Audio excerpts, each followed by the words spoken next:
Hello guys, welcome back to एजुगिरी। आज हम 31 अगस्त का द हिंदू एनालिसिस करेंगे। चलिए स्टार्ट करते हैं। Cyclone Asna forms over Kutch, rain lashes Gujarat. तो हमें साइक्लोन का नाम याद रखना है, कौन सा साइक्लोन है और ये कहाँ पर इसका फॉल होगा वो भी याद करेंगे। तो अभी तो ये फॉर्म हो रहा है। Cyclone Asna has formed over Kutch in Gujarat, over Kutch coast in Gujarat, ठीक है ना। Adjoining areas of Pakistan, the cyclone forming. अब यहाँ पर अरेबियन सी में जो साइक्लोन फॉर्मेशन होती है वो बहुत ही रेयर होती है, ऐसा होता नहीं है, बहुत सालों बाद ये हो रहा है। तो लिखेंगे साइक्लोनिक स्टॉर्म, और रेयर लिखेंगे, और rare and originating one and headed to Arabian Sea, ठीक है ना। ये कहाँ पे फॉर्म हुआ, ये फॉर्म कहाँ पर हुआ, rare one and initiating one in August and headed to the Arabian sea. तो अरेबियन सी के अंदर ये बना है, बहुत सालों बाद ये हुआ है।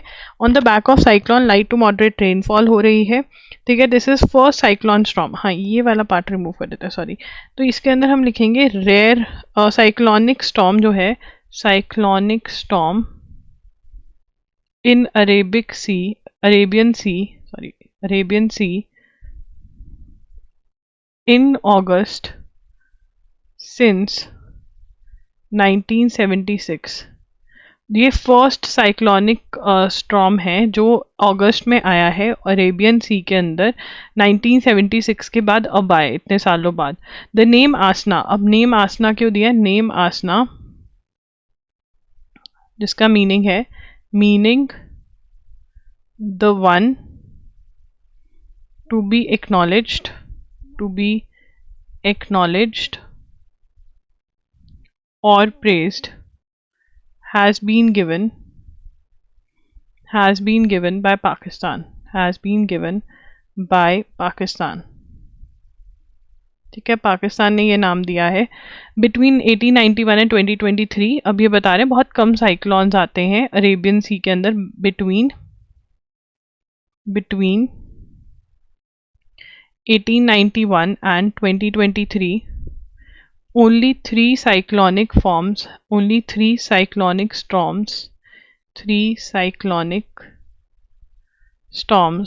formed in Arabian Sea in August 1964 and 1944 according to IMD। तो 3 ही बार हुआ है कि अगस्त में स्टॉर्म फॉर्म हुआ हो। नॉर्मली अगस्त के अंदर स्टॉर्म फॉर्म नहीं होता है अरेबियन सी में। A well marked low pressure area जो है वो बन गया है, formed in bay of Bengal. Bay of Bengal के अंदर भी कुछ इफेक्ट्स इसके दिख रहे हैं।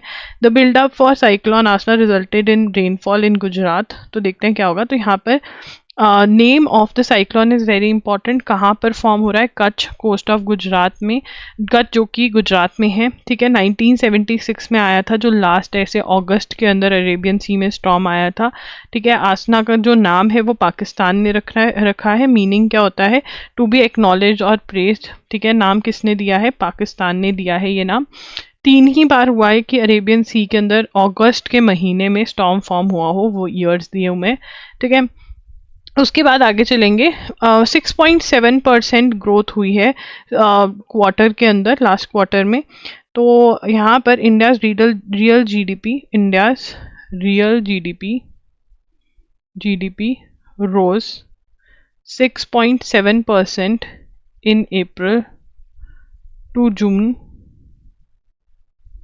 2024, ठीक है ना। तो यहाँ पर स्लोएस्ट ग्रोथ मानी गई है अभी तक। और ये किसके लिए इंपॉर्टेंट है, IBPS वालों के लिए बहुत इंपॉर्टेंट है। प्रीलिम्स में ये क्वेश्चन आपका पूछा जा सकता है, ठीक है, आगे चलेंगे।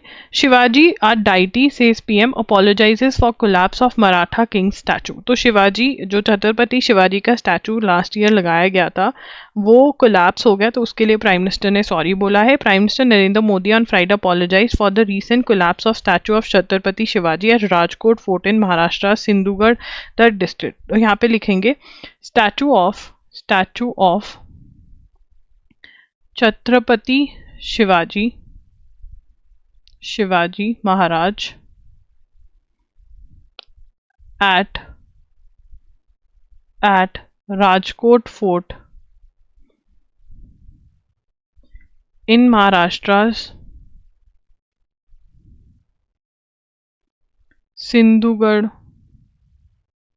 सिंधुदुर्ग डिस्ट्रिक्ट। ठीक है ना, तो affirm Shivaji is a deity, वो हमारे भगवान है। Now who is Chhatrapati Shivaji? He is a Maratha king, a very well known Maratha king.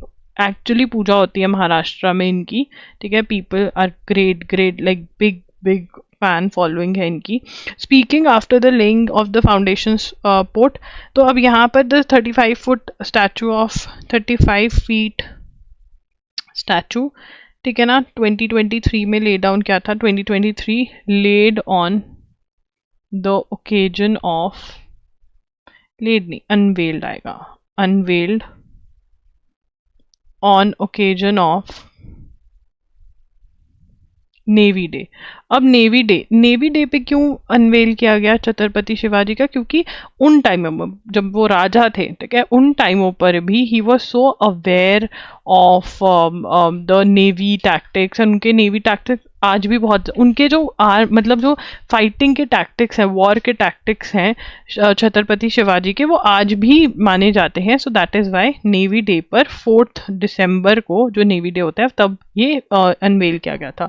उसके बाद पीएम मोदी ने किसका इनॉग्रेशन किया? स्टोन फाउंडेशन ले डाउन करी वधावन पोर्ट की, ठीक है ना। वधावन पोर्ट जो कहाँ पर होगा? पालघर एरिया में होगा, पालघर, ठीक है ना, पाल का घर वधावन। ओके, तो यहाँ पर फाउंडेशन स्टोन ले डाउन किया, लेड फाउंडेशन स्टोन बनना स्टार्ट होगा अब ये फाउंडेशन स्टोन। इसके बारे में हमने कल भी बात करी थी, दिस इज इम्पॉर्टेंट, ठीक है। उसके बाद ये छत्रपति शिवाजी का स्टैचू का भी डिस्कस कर लिया। Senior bureaucrat TV Somanathan takes charge as cabinet secretary. Now is the cabinet secretary, very less expected question but लिख लेना चाहिए। कैबिनेट सेक्रेटरी इज टीवी देखते हो सोमानाथन, ठीक है, बहुत कम एक्सपेक्टेड है ये क्वेश्चन बट कर लो। Over 2700 scientist as India's top farm research body recruited laterally without reservation. अब लेटरल एंट्री मैंने बता दिया कि बिना विदाउट एग्जामिनेशन होता है, क्योंकि आप एक पर्टिकुलर फील्ड में एक्सपर्ट हो तो गवर्नमेंट आपको अपॉइंट कर लेती है। इसके नुकसान क्या है, मतलब डिसएडवांटेजेस क्या है? जो रिजर्वेशन है वो एप्लीकेबल नहीं होती है, ठीक है ना। और इसके डिसएडवांटेज क्या है? सबको every one doesn't gets a chance, ठीक है ना, स्पेशलाइज्ड वाले जो होते हैं, और एग्जामिनेशन नहीं होता है तो मेरिट का पता नहीं चलता है। एडवांटेज क्या होता है? कभी कभी हमें एक स्पेसिफिक फील्ड का एक्सपर्ट चाहिए होता है, मे बी वो इंटरेस्टेड ना हो एग्जाम देने में, बट वो स्पेसिफिक फील्ड में बहुत ज़्यादा एक्सपर्ट हो। और क्योंकि आजकल बहुत ही डाइवर्स फील्ड आ गई हैं, जैसे AI वगैरह आ गया है, तो आपको फील्ड एक्सपर्ट चाहिए गवर्नमेंट में, तो उसकी अपॉइंटमेंट के लिए लेटरल एंट्री होती है जिसमें एग्जाम नहीं कंडक्ट किया जाता। तो इसके अंदर more than 2700 scientist at India top farm research body accounted for an majority of senior level hires at the, ठीक है ना, 2700 scientist form hired through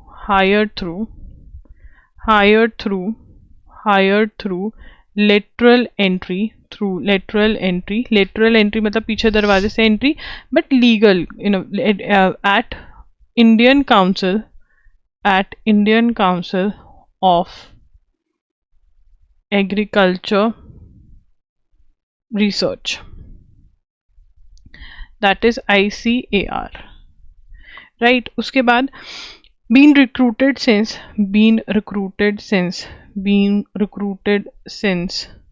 2007 now अगर ऐसे राइटिंग आता है और आता है कि अब ये करने लगे तो यू नीड टू नो 2007 से ये हो रहा है, right. So any type of government, be it BJP be it Congress, they are doing it, right. तो अभी सत्ता में नहीं है कांग्रेस तो इसलिए बोल रहे कि अरे ये हो गया वो हो गया, बट उन्होंने भी करा है, राइट. तो मतलब ये होता है. अब आपकी ओपिनियन है कि ये सही हो रहा है, अगर पुराने टाइम से भी हो रहा है या गलत.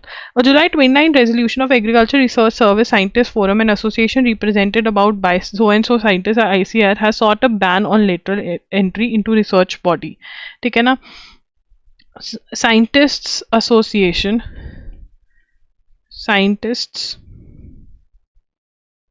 scientists association has sought a ban on lateral entry into the research body. ठीक है ना. वो कह रहे हैं कि आप सही ढंग से करो, बिकॉज जो एग्जाम के थ्रू रिक्रूट हुए हैं, एग्रीकल्चर साइंटिस्ट रिक्रूटमेंट एग्जामिनेशन के थ्रू, उनको जो है they are not able to get promotions and everything, तो इसलिए बंद होना चाहिए. जो ICAR है वो क्या है? ICAR is one of the largest agricultural and allied activities research bodies globally. ठीक है ना. तो scientist association have short a ban on literal entry into research body. Research body कौन सी है? ICAR. फुल फॉर्म क्या है? Indian council of agriculture research. ये क्या करते हैं? One of the largest agriculture allied activities research, agriculture से related research वगैरह में इन्वॉल्व है. लिटरल एंट्री हो रही है इसमें 2007 से. ठीक है. उसके बाद categorisation, the counting and the labeling of people, places, time, events and human activities form the basis of all governance and politics. अब यहाँ पर ये बात कर रहे हैं कैटेगराइजेशन के बारे में. इसमें नोट करने वाला कुछ नहीं है, बट कैटेगराइजेशन के बारे में बता रहे हैं कि देखो, अब एक बॉक्सर थी, ठीक है ना, उसका पता नहीं चल रहा था कि वो मेल है या फीमेल है, तो वो फीमेल की कैटेगरी में खेल रही थी, बट बहुत क्वेश्चन उठ रहे थे कि नहीं ये मेल जैसी लग रही है, ये मेल होगी, इसका टेस्ट करो एंड ऑल ऑफ दैट. तो अब यहाँ पर ये बोल रहे हैं कि एक चीज़ के बारे में अभी तक, आज तक कभी ये नहीं था कि जो मेल है वो मेल है, वो अब जो फीमेल है वो फीमेल है, बट अब इसके बारे में भी क्वेश्चन जो है वो चेंज हो गया, क्योंकि अब बाय चॉइस भी लोग चेंज हो जाते हैं कि हम मतलब ये वी आर टुवर्ड्स फीमेल या वी आर टुवर्ड्स मेल. तो वो ये इसके बारे में डिस्कस कर रहे हैं. फिर विनेश फोगट वाले इंसिडेंट के बारे में भी उन्होंने टच किया है. ठीक है ना. फिर कमला हैरिस के बारे में बात कर रहे हैं कि वो जमाइकन है, वो अमेरिकन है, वो एशियन है. तो कैटेगराइजेशन जो है वो करनी बहुत डिफिकल्ट हो रखी है. ठीक है ना. बट फिर वहाँ पर बात कर रहे हैं कि प्रोफेसर डॉकिंस जो हैं, उन्होंने कहा था, Dawkins has argued that categories in journal do not hold, कि कैटेगराइज करना बहुत मुश्किल है, बिकॉज कोई ना कोई एक्सेप्शन जरूर होगी. तो प्रोफेसर डॉकिंस ने बोला कि कैटेगराइजेशन इन जर्नल नहीं होल्ड करेगी, बट जो सेक्सेस हैं are remarkable and undeniable exception. मतलब सेक्सेस जो है, मेल फीमेल जो है, वो डिवीजन जो है वो है. तो अब ये भी क्वेश्चन हो रहा है, तो यहां पर प्रोफेसर डॉकिंस के बारे में लिख लेते हैं. Professor Dawkins argued categories in general do not hold. Sexes are a remarkable and undeniable exception. ठीक है ना. तो प्रोफेसर डॉकिंस ने ये बोला था. ओके. उसके बाद आगे चलेंगे. Hate speech, especially by elected authorities and targeting a specific community, has been repeatedly flagged as a possible trigger for ethnic conflagration. अब hate speech का होता है किसी भी की कास्ट और या फिर किसी भी कम्युनिटी के बारे में कुछ गलत बोल रहे हैं, किसी इंसान के बारे में गलत बोलना, दैट इज हेट स्पीच. अब यहाँ पे चीफ मिनिस्टर ऑफ असम कौन है? हिमंता बिस्वा शर्मा. हमने असम के बारे में अभी कौन सी इंपॉर्टेंट न्यूज़ पढ़ी है कि इन्होंने रजिस्ट्रेशन, ये लिखना मत but this is a revision, registration of marriages of Muslim, marriages and divorce of Muslim, marriages and divorce of Muslim compulsory कर दिया। This is a very important question, I hope you remember. अब यहाँ पर हम बात करें असम के chief minister की, जिन्होंने बोला है मियाँ मुस्लिम्स के बारे में कि हम इनको अपर असम में नहीं जाने देंगे।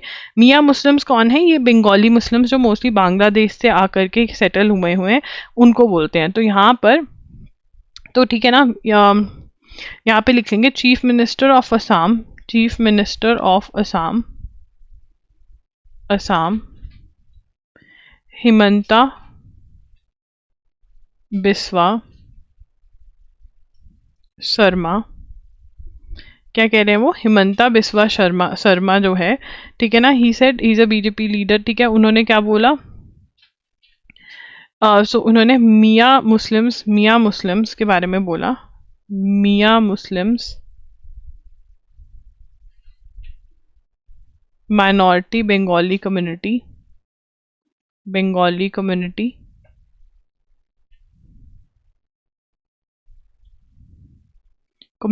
Spoke about Miya Muslims. ठीक है, बस स्पोक अबाउट ये लिख लो, spoke about Miya Muslims who are minority Bengali Muslims, Bengali Muslims. ठीक है ना, तो ये है दीज आर मियाँ मुस्लिम्स, ये क्या है? मियाँ मुस्लिम्स है। ठीक है, और इनके बारे में बोला तो हेट स्पीच हो गई। तो अभी बस इतना ही नोट करना है, अगर डिटेल में बहुत ज़्यादा डिस्कशन हुई तो डिटेल में जाएंगे, नहीं तो this is not important, that important. In his independence day address from red fort this August, prime minister Narendra Modi announce that it was India's dream to host 2037 Olympics. ठीक है ना, होस्टिंग ओलंपिक्स। अब यहाँ पे इंडिया सबसे पहले, इंडिया कौन सा? India wants to host 2036 Olympics, 2036 Olympics, that is 2 into 3 is equal to 6, right? तो यहाँ पे ये 2 x को 0, तो ये 2036 Olympics आप ऐसे याद कर सकते हो।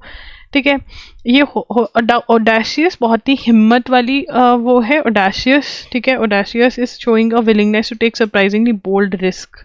ठीक है ना, ऑडेशियस डिसीजन, अब लिख लो एन ऑडेशियस डिसीजन। ठीक है ना, अब यहाँ पे लिखेंगे विलिंगलेस टू, ये वाला मीनिंग लिख सकते हो साथ ही में, that is how you connect your current affairs and ये कि बहुत ही ऑडेशियस डिसीजन है इंडिया का, करेजियस डिसीजन कह सकते हैं इसको। ठीक है ना, अब India is always under performed, अब इंडिया कोई ज़्यादा अच्छा स्पोर्ट्स में है नहीं है, अंडर परफॉर्म ही किया है हमेशा। और ओलंपिक्स एम्बिशन बहुत फार फेच्ड है, ये कह रहे हैं। उसके बाद आगे चलेंगे, hosting an Olympic games is a marathon effort as this writer witness first hand when visiting. अब जिसने भी ये लिखा वो कह रहा है कि मैंने खुद देखा है कि पेरिस 2024 ओलंपिक्स जो हुए हैं उसमें क्या क्या हुआ है, कितने आपको स्पोर्ट्स के जो एरेनाज होते हैं वो बनाने पड़ते हैं, एरियाज बनाने पड़ते हैं, बहुत पैसा लगता है इस चीज़ में। ठीक है, अब यहाँ पर since 2019 the process for host bidding, अब यहाँ पर चेंज कर दिया गया है, ओलंपिक्स जो चूज करता है सिटी की कहाँ पर होगा वो चेंज कर दिया गया है। क्यों चेंज कर दिया गया है? क्योंकि पहले कहा जा रहा था कि करप्शन हो रही है कि जिसमें भी सिटी जो चूज किया जाता है, तो वो चेंज कर दिया है। International Olympic commission committee after allegation of corruption were made in connection with the award of 2016 Rio and 2020 Tokyo games, the revamped selection process was first tried in 2021 and bidding process was conducted to choose Brisbane as host city for 2032। अब यहाँ पर जो very next Olympics है वो Los Angeles में होने वाली है और 2032 वाली जो ओलंपिक्स है वो ब्रिस्बेन में होने वाली है। ठीक है ना, तो यहाँ पर हम नोट करेंगे। ठीक है ना, सबसे पहले हमने ये नोट कर लिया, उसके बाद हमारा जो सेकंड चीज़ है वो हो गए international Olympic committee, international Olympic committee changed the process of choosing, change the way the process of choosing। ठीक है, international Olympic committee change the process of choosing what? Change the process of choosing country for conducting, for hosting Olympics. ठीक है ना, ये तो change कर दिया। अब इसके अंदर इस चेंज प्रोसेस के थ्रू ही 2032 के अंदर जो ब्रिस्बेन है वो अपनी ओलंपिक्स कंडक्ट करेगा। ठीक है ना। उसके बाद the contender cities are now engage in confidential, contender cities जो मतलब होस्ट करना चाहते हैं, contender cities engage with future host, that is FHC, that is future host commission, इसके साथ डिस्कशन वगैरह होती है और then they are able to do it. अब इंडिया कैसे कर सकते हैं, इतना पैसा इंडिया लाएगा कहाँ से? तो इंडिया के अंदर वैसे ही इतनी ज़्यादा स्पेसेस नहीं है जहाँ पर वो कंडक्ट कर सके, तो ये बता रहे हैं union government reformed sports association through national sports development code with an eye on improving the sports ecosystem, ठीक है ना। Changes in sports in India, ठीक है ना। तो सबसे पहले ये क्या लेकर आए, सबसे पहले ये लेकर आए national sports development code, that is we call it sports code, ठीक है ना। स्पोर्ट्स कोड के अंदर क्या बात करी, स्पोर्ट्स कोड के अंदर यूनियन गवर्नमेंट चेंज्ड, रिफॉर्म लेकर आए, चेंजेस, मेड चेंजेस टू, लिखेंगे made changes to sports association के अंदर चेंजेस लेकर आए, ठीक है। With an ecosystem the Khelo India scheme was launched, उसके बाद नेक्स्ट चीज क्या करी, Khelo India scheme was launched. Now, why are sports associations important? Because these are the ones that handle the sports. ये competition organize करवाएंगे district level पर, state level पर, ठीक है। selection जो होगी वो इनके basis पे होगी, फिर national होता है, मतलब सारी states compete करते हैं आपस में, और फिर international level पे होता है। उस level पे जो state associations और national association of a game जो होती हैं वो बहुत important role play करती हैं, ठीक है ना। तो उसके अंदर changes लेकर आना, उसमें corruption को हटाना कि किसी का approach आ गई, उसका बच्चा choose कर लिया, ये सब कुछ हटाना बहुत जरूरी है अगर इंडिया को स्पोर्ट्स में आगे बढ़ना है, राइट। तो इसलिए वो किया गया होगा, ठीक है। उसके बाद खेलो India scheme was launched in 2017 में ये स्कीम लॉन्च हुई। इट इज इंपॉर्टेंट कब लॉन्च हुई। एंड नेक्स्ट चीज इज फोकस क्या था, focus is on upgradation of sports infra, ठीक है, development of talent and promotion of sports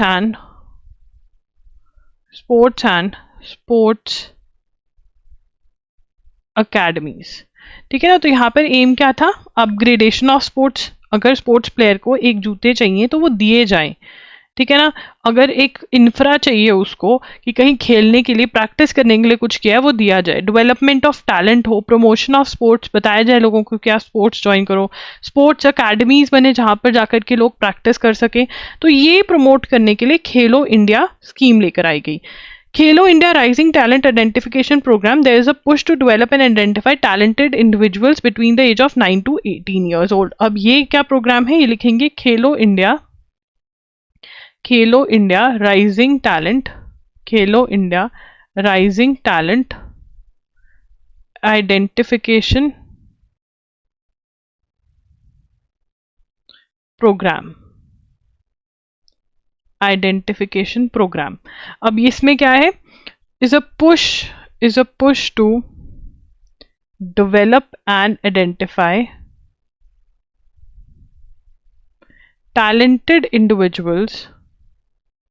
talented individuals between ages of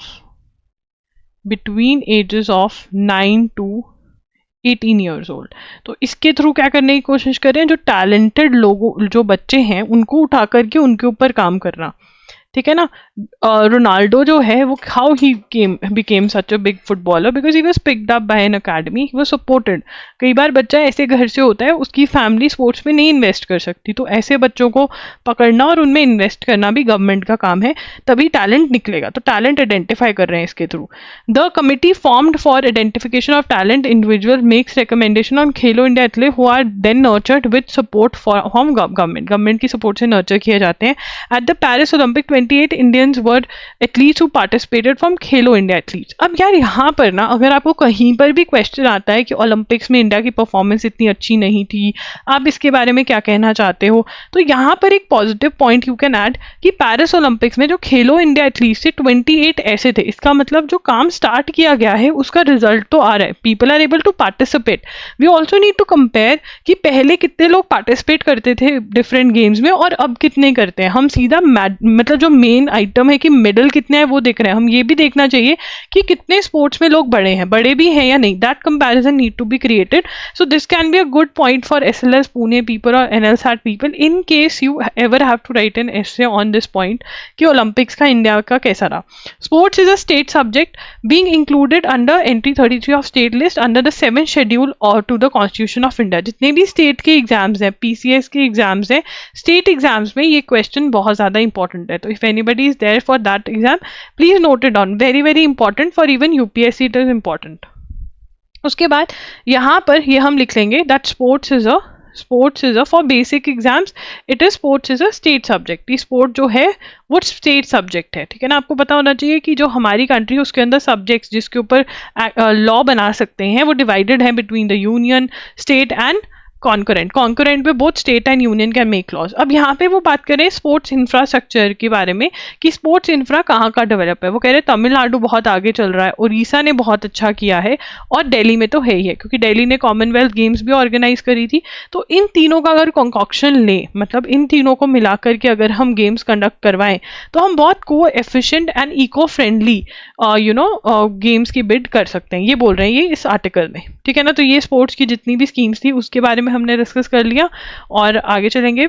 India yet to take decision on Pakistan invite to SCO। तो ये हमने पढ़ा था कल कि शंघाई कोऑपरेशन ऑर्गेनाइजेशन इस बार पाकिस्तान होस्ट कर रहा है और पाकिस्तान ने इंडिया को इनविटेशन दिया है और इंडिया जो है बहुत ज़्यादा एक्टिवली पाकिस्तान के साथ इन्वॉल्व नहीं हो रहा बिकॉज जो ये गवर्नमेंट है BJP की, इन्होंने बोला कि देखो हमने स्टार्टिंग में बहुत कोशिश करी बट ये नहीं सुधर रहे, हम मिलकर आए, इन्होंने टेररिस्ट अटैक कर दिया और अभी भी जम्मू एंड कश्मीर के एरिया में ये डिस्टर्बेंस करने से बाज नहीं आ रहे। अगर इनको हमसे बात करनी है they have to stop all of this and then we are going to talk, right.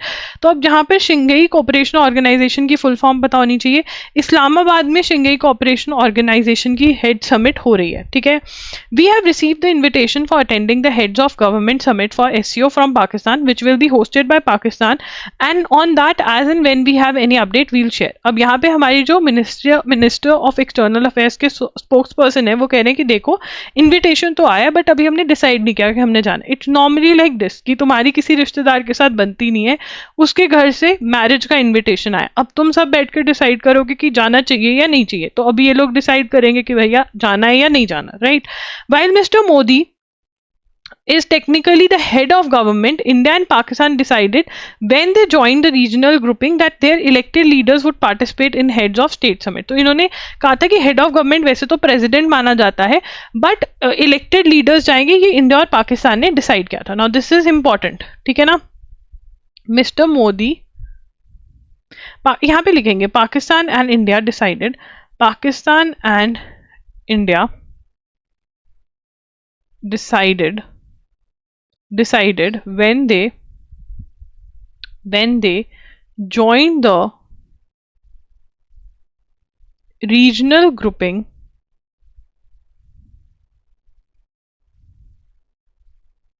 that their elected leaders would participate in the heads of state summit, ठीक है ना। तब पाकिस्तान के साथ इतनी इंडिया की होगी उस जमाने में जब ये बात हुई तो इंडिया और पाकिस्तान ने कहा था कि हमारे इलेक्टेड हेड जाएंगे, प्रेसिडेंट जो इलेक्टेड हेड है मतलब चाहे प्राइम मिनिस्टर या नाम के वो नहीं होगा कि प्रेसिडेंट आएगा, प्राइम मिनिस्टर जो इलेक्टेड हेड है जिसको लोगों ने वोट करके बनाया है वो आएगा। President of the other countries are not the HOG। As a result mister Modi this has deputed the vice president of in addition SAARC. अब यहाँ पर लिखेंगे इंडिया हैज refused to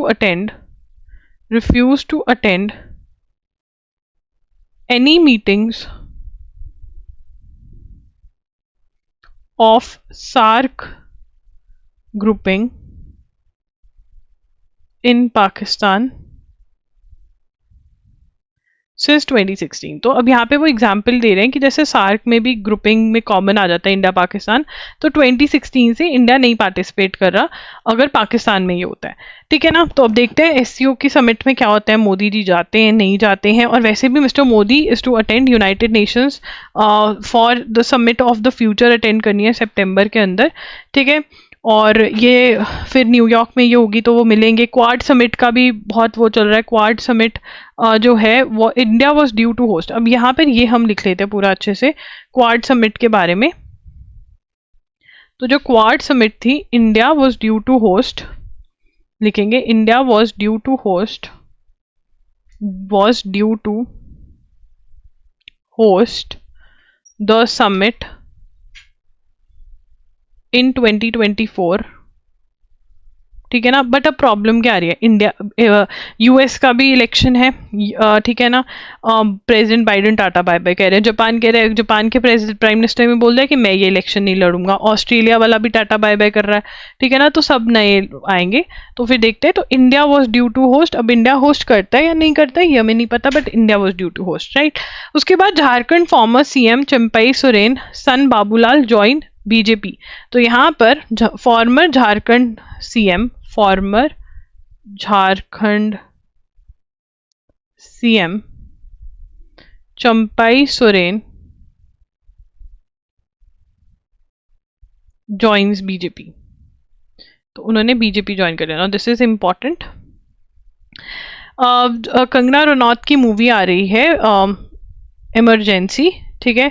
और central board of film certification ने अभी with hold पे रखा हुआ है बिकॉज धमकियां आ रही हैं उनको, सेंसर बोर्ड को।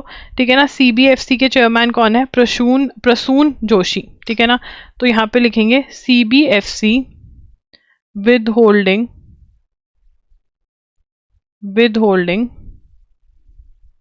क्लियरेंस ऑफ कंगना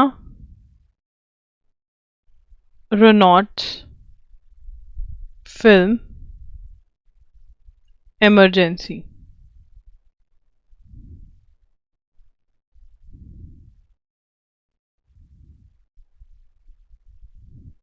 ठीक है ना। अब यहाँ पर हमें पता होना चाहिए सीबीएफसी की full form, that is central board of film certification. ठीक है ना। उसके बाद सीबीएफसी चेयरपर्सन कौन है, प्रसून जोशी। ठीक है। अब आगे चलेंगे। I focused on thought process and not the result Avani. So shooter Avani Lekhara, shooter Avani Lekhara, ठीक है ना, गोल्ड जीता है, gold in women's 10 metre air rifle para Olympics में। ठीक है। प्रीति पाल जो है, Preeti Pal won India's first athletics medal in अ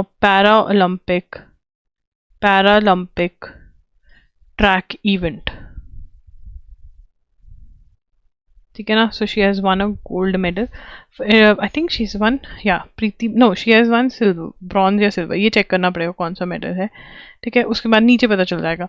उसके बाद बी इट ओलंपिक्स और Paralympic shooting has been encouraging result for intelligent. अब यहाँ पर मोना अग्रवाल के बारे में पढ़ेंगे। So Avani was the became, अब यहाँ पर अवनी के उसमें लिख लेंगे, साथ में लिखेंगे Avani became the first Indian to claim successive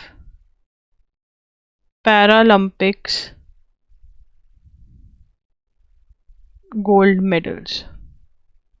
ठीक है ना। तो क्या जीते, successive para Olympic gold medal जीते। She has become the first Indian to do so, मतलब पिछली बार भी इन्होंने जीता and she also now also she became. ठीक है। अब उसके बाद Mona Agarwal won bronze in same event. In same event she won bronze in same event. ठीक है ना. उसके बाद जिसमें मोना फेस क्रिटिसिज्म, ये वो उनके घर वालों ने अलाउ नहीं किया था. फिर वो one gold in Tokyo Olympics. Manish who won gold in Tokyo Olympics her step. तो 20 और प्रीति, ये हमने प्रीति का नोट कर लिया है. Bronze Singh, Virendra Singh fine tune her winning bronze medal. तो she Preeti won bronze medal. तो यहाँ पे ये ब्रॉन्ज मेडल है, यहाँ पे ब्रॉन्ज मेडल. ठीक है ना. इन्होंने गोल्ड जीता. ठीक है ना. और इन्होंने जीता, मोना अग्रवाल ने सेम इवेंट अवनी वाले में ब्रॉन्ज जीता. ठीक है. And then we have Manish, who won, missed out the podium top this time after lying sixth at the end of the first heat. He slowly moved up after taking topsoil and end on third elimination. He slipped to second in the fourth. So he came second. Manish came second. ठीक है. Silver medal जीता है 10 metre air pistol में. ये मनीष वाला check कर लेना कि सिल्वर ही है ना. ठीक है. 10 मीटर एयर पिस्टल में जीता है. चलिए आगे चलेंगे. उसके बाद तालिबान रिफ्यूज टू. तालिबान कौन है जो अफगानिस्तान पे रूल कर रहा है? Taliban refuse to cooperate after UN slams morality law. ठीक है ना. मोरालिटी लॉ क्या है इनका? Morality law is requiring women to cover up completely and not raise their voices. ठीक है ना. So that is Afghanistan in Taliban, right? तो यहाँ पे वो कह रहे हैं हम यूनाइटेड नेशंस के साथ नहीं वो करेंगे. तो यहाँ पे यूनाइटेड नेशंस ने क्या किया था? United Nations mission in Afghanistan warned कि ये सही नहीं है. Warned about new morality law, जिसमें वो वुमेन को मतलब और कवर अप करने के लिए कह रहे हैं. और तालिबान कह रहा है कि हमारे मुस्लिम्स के जो लॉज है उसमें आप मत बोलो ये सब. The Pacific forums, the Pacific island forum. तो Pacific island forum is a group of members of 18 members है. इसमें ऑस्ट्रिया ये सब कुछ ये कंट्रीज हैं. ठीक है ना. अब इसके अंदर ताइवान का क्या इशू है? देखो ताइवान, यू शुड नो कि जो चाइना के ओरिजिनल लोग थे जब उनके ऊपर अटैक हुआ, ठीक है ना, तो वो ताइवान चले गए. और चाइना में जो आज रहते हैं वो अटैकर्स हैं जिन्होंने अटैक किया था चाइना को. ठीक है. अब वो कहते हैं, चाइना वाले कहते हैं ताइवान भी हमारा है, क्योंकि हमने जिन पे अटैक किया था वही गए ना यहाँ पे. ताइवान कहते हैं कि हम तो चाइना के साथ कुछ लेना देना नहीं है. तो चाइना कहता है कोई भी कंट्री ताइवान से रिलेशन नहीं रखेगा. ठीक है ना. बट अब कंट्रीज रखते हैं. तो यहाँ पर पैसिफिक लीडर्स, तो Pacific island forum leaders, Pacific island forum leaders said they are with Taiwan. ठीक है ना. वो कह रहे हैं हम ताइवान के साथ हैं और ताइवान जो है बिल्कुल पार्टिसिपेट कर सकता है. वहां पे सोलोमन आइलैंड्स जो है, Solomon islands took China's side saying Taiwan is not an independent country, not governed by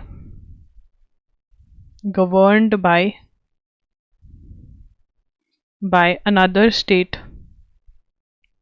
cannot participate in forum.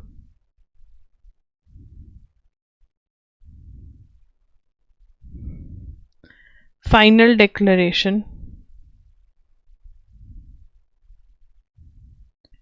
reaffirmed a 1992 agreement that paved the way for Taiwan to take part. ठीक है ना। अब इसमें क्या है कि Pacific island forum जो है उसके अंदर बात चली कि भैया ताइवान पार्टिसिपेट कर सकते हैं या नहीं। सोलोमन आइलैंड जो कि चाइना का चेला है पूरा पूरा, वो कहता है अरे ये तो कोई और इसको गवर्न कर रहा है, ये इंडिपेंडेंट नहीं है, कैसे हम इसको रख सकते हैं, हम नहीं रखेंगे। बट फाइनल डिक्लेरेशन जो साइन हुई फोरम की उसमें कहा गया कि ताइवान जो है वो पार्टिसिपेट कर सकती है, ताइवान पार्टिसिपेट करेगी। तो ये हुआ। चाइना कहता हाँ आई एम इन डिसबिलीव, ये कैसे अलाउ कर रहे हैं, ठीक है ना। तो चाइना एज यूजुअल ड्रामे कर रहा था। Pakistan relax bidding rules to directly award a $2 billion contract to China for construction of a strategically important road. The Cabinet's Economic Coordination Committee, led by Finance Minister, on Thursday approved to invoke a special rule to exempt the requirement of international competitive bidding. तो competitive bidding भी नहीं करी and उन्होंने for construction of section of Karakoram highway, ठीक है ना। Pakistan directly awarded bid to construct Karakoram highway to Chinese firm, ठीक है। आगे चलेंगे। Russian editor sentence to 8 years for criticizing Ukraine war. Russian editor Sergei Mikhailov, ठीक है ना। अब सर्गी क्या होता है, ठीक है। करवा चौथ का व्रत आने वाला है तो मम्मियाँ और सब रखेंगे करवा चौथ का व्रत, तो सर्गी खाते हैं मॉर्निंग में, क्या कहते हैं, सर्गी, ठीक है ना। अब एक दीदी है उनको मिठाई बहुत पसंद है तो वो क्या खाएंगे, मिठाई, लव, ठीक है ना। अब इनको क्या हो गया, सजा हो गई है 8 years in prison, 8 years in prison for criticizing Ukraine war. Germany said on Friday it is deporting Afghan criminals back to their home country for the first time since Taliban authorities took power in 2021 as Berlin pressured to get tougher on migration. The 28 Afghan nationals were all convicted of serious crime and had no right to remain in Germany. तो इन्होंने serious crimes करे थे तो कहते जाओ अपने देश वापस जाओ, हमें नहीं तुम चाहिए हो। Union Home and Cooperation Minister Amit Shah said on Friday that it has been proven how the chemicals present in fertilizers are the source of several ailments such as diabetes, hypertension, cancer. He said organic farming was linked to the health of 140 crore Indians. तो यहाँ पर Amit Shah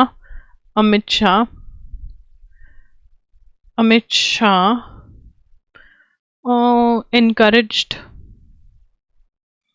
organic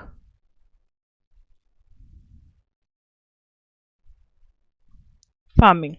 तो organic farming जो है उसको encourage करा और कहा कि ऑर्गेनिक फार्मिंग करो। और मेमोरेंडम ऑफ अंडरस्टैंडिंग साइन हो किसके बीच में, मेमोरेंडम ऑफ अंडरस्टैंडिंग मतलब agreement, memorandum of understanding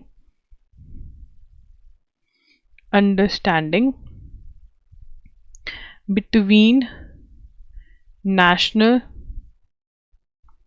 cooperative Organics Limited NCOL and Uttarakhand Organic Commodity Board UOCB was signed. तो ये याद रखना है किसके और किसके बीच में ये साइन हुआ, ठीक है। It was sign between national cooperative organics limited and Uttarakhand organic commodity board, ठीक है। LGBTQI couples can open joint bank account center. Persons with LGBT एक minute LGBTQIA plus community cannot be prevented from opening joint bank accounts with their partners. Union government said in an advice this week, making it clear that they can also nominate each other as beneficiaries. Can also nominate each other as beneficiaries. ठीक है. This comes years after Supreme Court asked couples in a judgment that refused to recognize same-sex marriage. The top court. तो ये कौन सी Supriyo versus union of India में लिखेंगे. Supriyo versus union of India में supreme court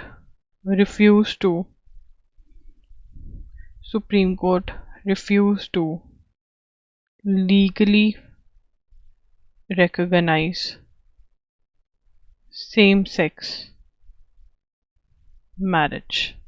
same sex marriage recognize करने से supreme court ने मना कर दिया था. ये कब की जजमेंट है. 2023 की. दैट इज लास्ट ईयर की. ठीक है. एडवाइजरी वॉज इशूड बाय लिखेंगे. Advisory was issued by department of financial services. क्या था. Department of financial services. ठीक है ना. As a clarification on the judgement on above judgement.